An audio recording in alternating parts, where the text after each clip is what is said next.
Un début d'année riche en émotions.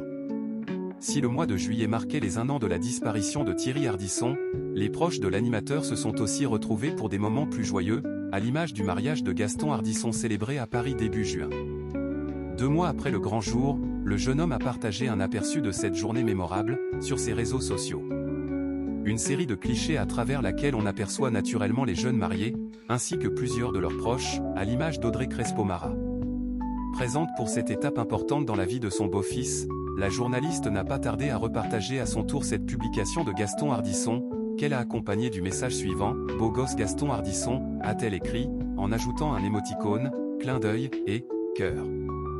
Des mots qui en disent long sur la relation touchante et complice que la veuve de Thierry Ardisson a conservée avec les enfants de ce dernier. Après leur mariage, Gaston Ardisson et Ximena se sont envolés vers une destination idyllique au milieu de nulle part pour leur lune de miel. Une fois leurs vœux échangés, Gaston Ardisson et Ximena Aguilar se sont envolés à des milliers de kilomètres de l'effervescence parisienne, pour une lune de miel placée sous le signe de l'évasion.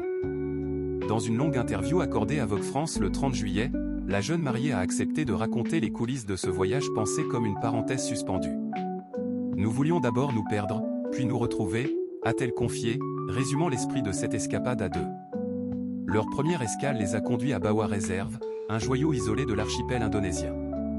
Un décor choisi pour son authenticité et son éloignement du monde, une île magnifique, totalement préservée et au milieu de nulle part dans la mer de Chine, accessible seulement par bateau puis hydravion, a décrit l'épouse de Gaston Ardisson.